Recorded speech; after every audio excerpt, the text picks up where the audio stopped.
So in section 6.10, we continue to relate how the electron configuration and an atom's position in the periodic table depend on each other. So if you look at the periodic table, you see some kind of interesting things. There's these two taller groups over on the far left. There's a block of elements that's in 6 groups over on the far right. And in the central portion of the periodic table, there's a group of 10 groups. And then underneath, there's these 2 rows here that are 14 elements across. So what we see are these numbers here: 2 groups, 6 groups, 10 groups, and 14 groups of elements. And if you think about this, what you'll see is that these are the number of electrons that's in an S subshell. This is the number of electrons that's in a P subshell. This is the number of electrons that are in a D subshell. And this is the number of electrons that are in an F subshell. So it looks like that perhaps the position of an element in the periodic table might be related to its electron configuration. So what's going on here? Well, what it means is that what's actually happening is that when an element is in one of these first 2 groups over here, its outermost electrons are going to be in an S subshell. So in this case, we look at row 2 here, this atom has as its outermost electron is in the 2s1, and this guy here, its outermost electron is 2s2. As we continuing to look at period 2 here, as we move across this row of 6 elements here, what we're actually doing is we're filling up the 2p subshell. So all of the elements in here have their outermost electron in the 2p subshell. So this is guys 2p1, 2p2, 2p3, 2p4, 2p5, 2p6. Once we get down to the 4th row of the periodic table, we're going to start putting in electrons into a D subshell. So anything that's in here will have its outermost electrons in a D subshell. And then once we get down to rows 6 and 7, if the elements are in the inner transition elements, they're going to have their outermost electrons in either a 4f or a 5f subshell. So it turns out that we can always figure out an atom's last electron from its position in the periodic table. We call that electron the distinguishing electron because it's very important in determining an atom's chemical or physical properties. So an element will always have its outermost electron in the area that it falls in. So this guy here, its outermost electron will be 4p1, 4p2, 4p3, 4p4, 4p5. So the electron configuration of that atom will end 4p5. This guy over here, its electron configuration will end 4f3.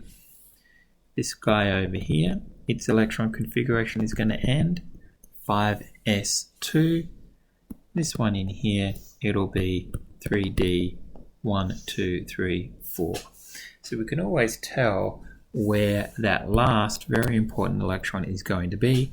This is also great for when you're writing out electron configurations because you can you can tell if you got it correct because the distinguishing electron is very easy to tell, and so you know if it doesn't end on that electron configuration, you made an error. Some people will use the periodic table to count off an atom's electron configuration. You can do that. It goes 1s1, 1s2, 2s1, 2s2, 2p1, 2p2, 2p3, 2p4, 2p5, 2p6, 3s1, 3s2, 3p1, 3p2, 3p3, 3p4, 3p5, 3p6, etc. So you can just count it off. Notice that for the S block, the distinguishing electron will be in the NS subshell, where N is the period number. For the D block, the distinguishing electron will be in the N-1 D subshell. See, it goes, there's your N value there. So distinguishing electron will be in the 4-1 or the 3D area. For the p block, the distinguishing electron will be in the NP subshell. Again, N is just the period number. And for the MF region of the periodic table, the distinguishing electron will be in the N-2F. So you can see we're in row 6, but that corresponds to 6-2, or the 4F is the outermost subshell. All right, so that kind of can be very, very helpful. So now, like I was saying, if you really want to, you can just count off your electron configuration from the periodic table instead of using the Aufbau diagram. It really doesn't matter what way you go about doing it. A lot of people will label their periodic tables NS, N-1D, NP, N-2F to make this a little easier to use the periodic table in this way. Okay, so the periodic table is often divided into 4 regions: the S block, the P block, the D block, and the F block. And we can always identify an element's distinguishing electron by considering what block of the periodic table it is, as well as where in that block of the periodic table. If you want to, you can use the periodic table to help you recall the order of subshell filling instead of, or to complement the use of an Aufbau diagram. Okay, so now we're going to talk a little bit more about the periodic table and how we divide it up, not into S, P, D, and F blocks, but into metals, non-metals, and semi-metals. So the left 2/3 of the periodic table that are shown in this color comprises the elements that we describe as being metals. So that's most of the elements on the periodic table are described as being metals. Then we have these series of elements that on this periodic table are colored green. They're called the semi-metals, and they sort of like form at sort of an intermediate set of elements. There's only a handful of those guys. And then the other side of the semi-metals are what are known as the non-metals, and they're in this sort of yellowish color. It's also worth noticing that hydrogen, which normally is placed on the left of the periodic table, is actually classified as a non-metal. So what metals have in common is that all of them are solids at room temperature except for mercury, which is a liquid. They're all shiny, or in more technical terms we say they have a metallic luster. Sometimes they go rusty when they're exposed to oxygen, but if you clean them up they will be shiny. Metals tend to be very good conductors of both heat and electricity, and they can be stretched into thin wires without breaking, and we saw with the gold foil experiment that gold foil could actually be only a couple of atoms thick and it still holds together. And so that property, being able to be stretched into a wire, is described. It means that they are ductile. And metals can be pressed and bent into complex shapes. Another term for that is that the metals are malleable. So you can bend a metal and it won't snap. Non-metals sit over in the top right corner of the periodic table, but they also include hydrogen, and they have very different properties from metals. So if a non-metal, some of the non-metals are gases, some are liquids, some are solids, but bromine is in fact the only liquid. So we only have 2 liquids on the periodic table at room temperature. There's mercury and bromine. So most of the non-metals are solids or gases, so we get a mixture. They don't conduct electricity and heat very well, and they are not ductile and malleable. In fact, they are brittle. They also tend not to be shiny. They tend to be dull in color if they are a solid. Metallides kind of form the barrier between the metals and the non-metals, and they have properties that are intermediates between metals and non-metals. Probably the most classic semi-metal or metalloid is silicon, and you can see this silicon is brittle. It's a sort of a dull yellow color, which are all properties of non-metals, but it's a good conductor of electricity. So That's a classic example of a semi-metal or metalloid. So they sit on this sort of like, often sometimes call it the staircase line through there, in between the metals and the non-metals. Another way of dividing the elements in the periodic table up, instead of saying metals, non-metals, and metalloids, is we can divide them into the representative elements, which is everything in group 1A through 7A. And then so that's one way we can distinguish representative elements from everything else. In the middle of the periodic table, there are a group of elements that we call the transition elements, and then below the periodic table we have a group of elements that we call the inner transition elements, and these are the guys that go in there. The last group of elements that we're going to talk about are the inert or noble gases that appear in group 8A. So what have we got? We've got the representative elements,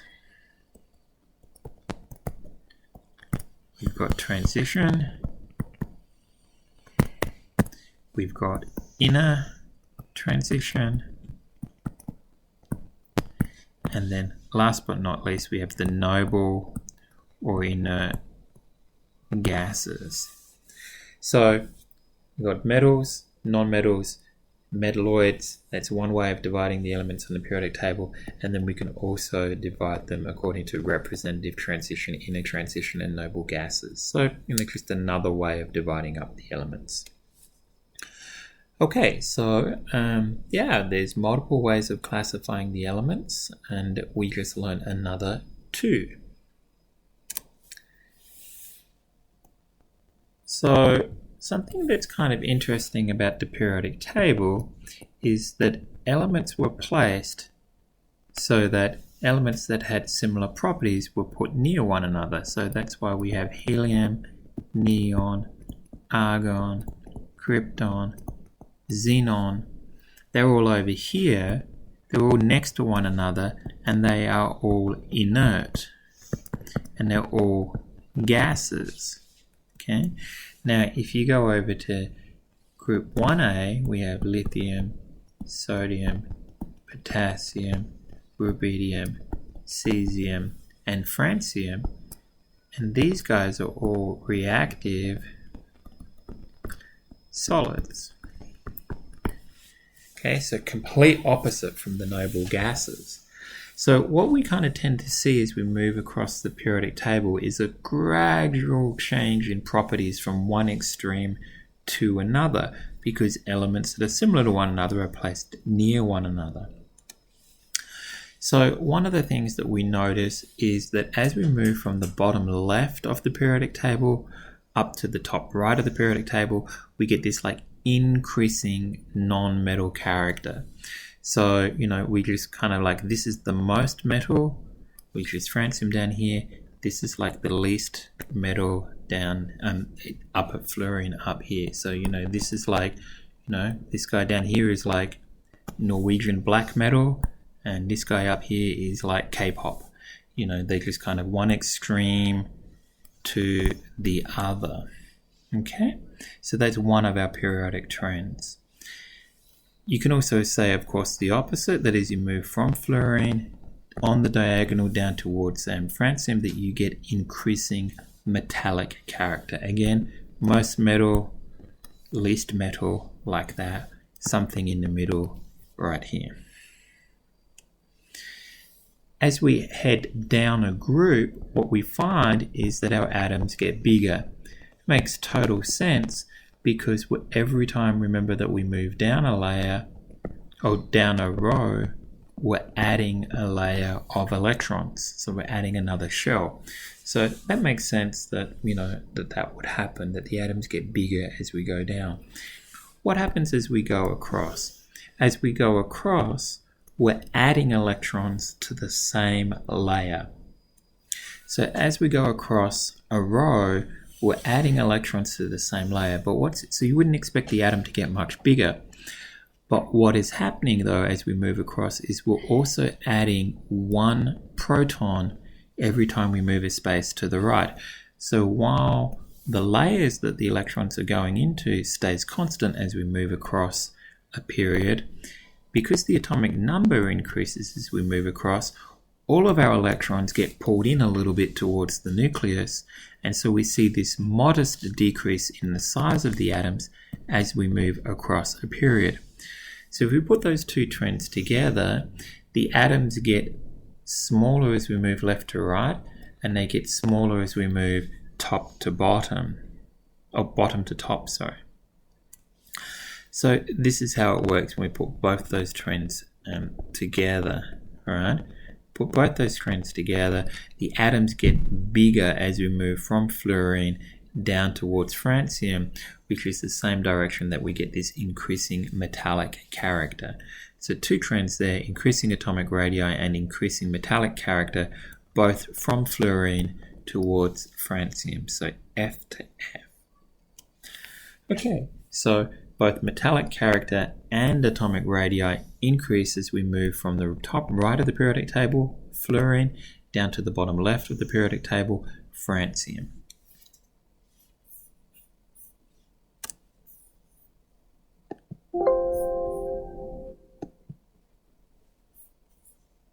Alright, sweetie.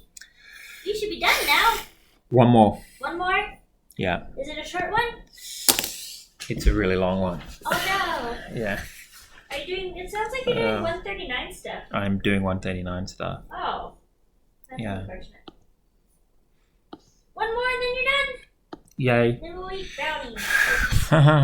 Yeah. Where did I pick it up? 6.9. Did I pick it up at 6.9? Sorry. Yeah, I want to hustle.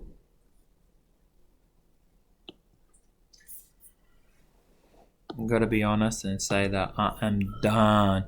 6 point recorder is recording. Oh crap.